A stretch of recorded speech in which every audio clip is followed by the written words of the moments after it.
नमस्कार, मैं आफाक अली खान और आप देख रहे हैं मैनपुरी लाइव न्यूज़। बात चल रही है विधानसभा 2022 के चुनाव की। लगातार समाजवादी पार्टी में लोग जुड़ते जा रहे हैं।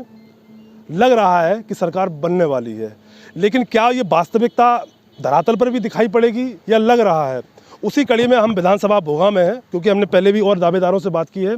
आज भी हम दो दावेदार हैं जो कि समाजवादी पार्टी से टिकट मांग रहे हैं। सबसे पहले हम बात करेंगे, आप हमारे साथ हैं गोपाल दास लोधी जी, काफ़ी पुराने कार्यकर्ता हैं समाजवादी पार्टी में और टिकट की दावेदारी कर रहे हैं। आपका बहुत बहुत स्वागत है हमारे चैनल पे सर। धन्यवाद। आपने टिकट की दावेदारी की है और भी समाजवादी पार्टी से लोग दावेदारी कर रहे हैं, क्या एक वजह बताइए जो पार्टी आपको टिकट दे?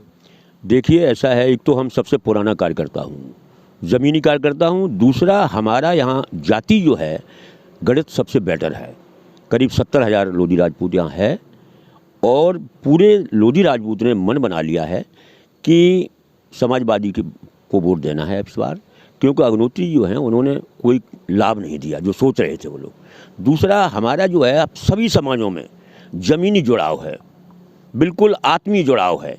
तो इसलिए हम जानते हैं पार्टी, और हमें पहचानती है पार्टी पूरी तरह से कि ये ज़मीनी कार्यकर्ता हैं, इनके पास वोट बैंक बहुत बड़ा है। 21 साल आप बता रहे हैं कि समाजवादी पार्टी में आप 21 साल से हैं करीब। आलोक साक भी बहुत पुराने टाइम से समाजवादी पार्टी में, उनके पिताजी भी विधायक रहे, आलोक साक के मंत्री रहे। क्या आपको लगता है कि कोई वो ऐसा कौन सा काम है जो नहीं कर पाए जिससे आप उनसे खुश नहीं हैं और टिकट की दावेदारी? देखिए, छोटी सी बात बताऊंगा, मैं जो हूँ आलोक साक से बहुत पहले का हूँ। इनके पिताजी जो थे राम अवतार भाई साहब, उनके सामने भी मैं रहा, मैंने अच्छी तरह देखा।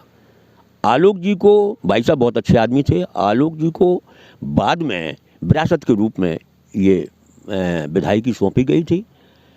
और ये तो पार्टी का है हिसाब किताब, पार्टी क्या सोचती है। बहरहाल लोकसभा चुनाव आलोक जी कभी जिता नहीं पाए। विधानसभा में जीत गए, लेकिन लोकसभा चुनाव आया, कोई भी रहा हो तो वो हार गया। अभी नेताजी 26,000 से हारे, उससे पहले नेताजी 8,000 से हारे, धर्मेंद्र जी हारे, तेज प्रताप जी हारे, तो और फिर इस बार जो है 21,000 से हारे। नहीं, वो तो लोकसभा में हारे हैं, लेकिन विधानसभा में वो जीते हैं। मंत्री हार गए, अभी हार गए। तो अब जो है उनसे वोटर नाराज हो गया है। क्यों? खुद 21,000 से हारे, लोगों को, वोटरों को मालूम पड़ गया है क्या कारण है कि ये अपना वोट ट्रांसफ़र क्यों नहीं करा पाते हैं समाजवादी के लिए।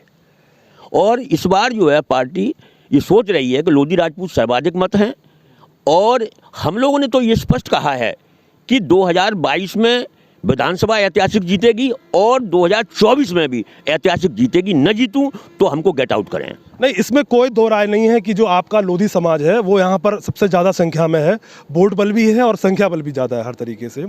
लेकिन उसके अलावा साक के मतदाता भी यहाँ पर एक अच्छी खासी संख्या में है, और भी कास्ट हैं, इसमें मोमडन भी आता है। कई बार उन कास्टों ने हमेशा आलोक साक के लिए जो है विश्वास जताया है, लेकिन हार गए थे, वो एक अलग चीज़ है। इसी कड़ी में माननीय अग्निहोत्री जो मंत्री जी भी हैं, अगर आपको टिकट मिल जाती है मान के चलिए, तो उनसे कैसे आप कंपटीशन करेंगे? देखिए, आलोक जी से, वो क्या नाम, अग्निहोत्री जी से कोई कंपटीशन नहीं रहेगा।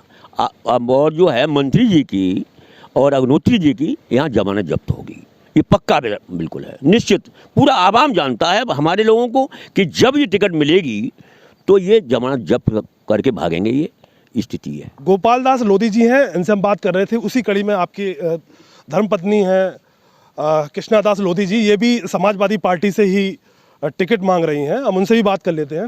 मैडम, आप भूगांव से नहीं, पूरी मैनपुरी से बहुत पुरानी कार्यकर्ता रही हैं, बहुत टाइम से जुड़ी हुई हैं। आप बीजेपी में भी जुड़ी रहीं, आपने वो भी कार्यकाल देखा, ये भी। क्या फ़र्क पाया समाजवादी में रह के पार्टी में, और क्या फ़र्क पाया बीजेपी में रह के? देखिए, समाजवादी में हर व्यक्ति का सम्मान होता है। वहाँ मुझे इस चैनल पर नहीं बोलना चाहिए, लेकिन फिर भी मैं बताऊंगी क्योंकि आपने पूछा है। वहाँ पर वही लोगों का सम्मान होता है जो 15 बनाम 85 की जो आवाज़ लगती है। बीजेपी में कितना भी हमारा बुजुर्ग क्यों न हो, लेकिन उसका सम्मान नहीं किया जाता। हमारे यहाँ समाजवादी में कम से कम जो हमारा बुजुर्ग है, हम उसका सम्मान करते हैं, और जो हम अगर किसी के लिए बुजुर्ग हैं, उससे मतलब वैसे हैं, तो वो हमारा सम्मान करता है। समाजवादी में एक सबसे बड़ी चीज़ ये है। और वहाँ के नेता भी हैं, अपने कार्यकर्ता के लिए जब कोई विपत्ति आती है तो सारी नीति रीत को साथ लेकर के अपने कार्यकर्ता की मदद भी करते हैं। मैं आपको एक कार्यकर्ता के रूप में भी देख रहा हूँ, एक महिला के भी रूप में देख रहा हूँ। आपने नेताजी का समय देखा, माननीय नेताजी मुलायम सिंह का समय देखा, आपने अखिलेश सरकार भी देखी है, उसमें कुछ परिवर्तन पाया आपने कि तब से क्या बदलाव हुए, और अब जो कि फिर एक बार तैयारी कर रही है सपा सरकार में आने में? नेताजी के समय में ये था कि नेताजी, माननीय नेताजी पार्टी को खड़ा कर रही थी, तो उन्हें कुछ हटके भी कुछ चीज़ें करनी पड़ती थी, तब उन्होंने पार्टी खड़ी कर पाई। आज हमारी पार्टी पूरे प्रदेश में नहीं, देश में खड़ी हुई है। और अखिलेश भैया, क्योंकि वो बाहर से पढ़ के भी आए, और उनके साथ सभी समाज के सभी वर्ग के लोग जुड़ रहे हैं, और वो सबको जोड़ भी रहे हैं। अच्छा, टिकट की दावेदारी आप दोनों लोग समाजवादी पार्टी में हैं, तो ऐसी क्या वजह रही कि आप दोनों को दावेदारी पेश करनी पड़ी टिकट को? क्या एक से? मैंने आपको बता दिया ना कि मैं पति पत्नी दोनों ही लोग बराबर कार्य करते हैं। ये हमारी पार्टी भी जानती है, हमारा जिला नहीं प्रदेश जानता है, और हमारे समाज के पूरे प्रदेश के लोग जानते हैं, पार्टी के भी हमारे सभी लोग जानते हैं कि हम दोनों लोग बराबर काम करते हैं। मैंने केवल इसलिए दावेदारी की है कि कहीं पार्टी वाले ये कहें कि मैं यहाँ महिला को टिकट नहीं देते, तो पुरुष हमारे तैयार हैं। दो बातें मैं आपसे सुनना चाहूँगा, एक बात आलोक साकी जी के लिए और एक अग्निहोत्री जी के लिए। एक बात उनके लिए। माननीय आलोक साकी जी के लिए, देखिए उनके पिताजी के सामने मैं 96 से बीजेपी से चुनाव लड़ी थी, लेकिन उस समय क्या हुआ था, हमारे यहाँ एक वेवर कांड हुआ था, जो भोगांव में खलीफा जी के भाई भतीजे 6 लोग ख़त्म हुए थे। वो चुनाव, उसके जो कांड हुआ था, उस कांड की वजह से ना मैं चुनाव उसी समय जीत जाती, उसकी वजह से जो हमारा यहाँ का ब्राह्मण वोट था वो बीजेपी में ना दे करके समाजवादी में सारा वोट चला गया था। जो हमको बीजेपी का वोट कहते हैं, सारा वोट चला गया था कि किसी तरह से ऐसा ना हो कि कहीं मैं इनको वोट कर जाए तो ये लोग ना जीत जाएं बेवर वाले। तो इसलिए मैं मतलब उस समय चुनाव हार गए थे। लेकिन 1999 में जब बाबूजी का मोह भंग हुआ पार्टी से, तभी मैंने भी छोड़ दी। और मैं बड़ी बात मैं बता दूं कि माननीय नेताजी ने, जब मैंने यहाँ पर गोलीकांड भी हुआ, वैसे भी कई कारण रहे, तो माननीय नेताजी ने माननीय शिवपालपुर या अलीपुर खेड़ा पर माननीय नेताजी ने हेलीकॉप्टर उतारा था और यहीं पर मीटिंग की। भोगांव विधानसभा बहुत ही सेंसिटिव विधानसभा है। 3 जो कि सदर है, किसनी है, करहल है, वो सुरक्षित मानी जाती है सपा के लिए, लेकिन यहाँ सपा हमेशा कमज़ोर दिखाई पड़ती है। टिकट मिल जाएगी तो कैसे मजबूत बनाएंगे भोगांव? देखिए, टिकट मिलने पर सबसे बड़ी बात तो यही है कि मैं आपको एक अलग से बात बता दूँ, मैं यहाँ की बेटी हूँ, और बेटी होने के नाते मैंने यहाँ हर क्षेत्र में काम किया है। बुजुर्ग मुझे बेटी मानते हैं, आप जैसे नौजवान भाई मुझे बहन मानते हैं, और जो नई युवा पीढ़ी है वो मुझसे बुआ कहते हैं। चलिए जी, कहता है। हम भी अपेक्षा करते हैं कि आपको बेटी माने लोग और बेटी की तरह ही आपको आशीर्वाद दें। गोपाल जी, एक दो सवाल और कर लेंगे आपसे जल्दी से जी।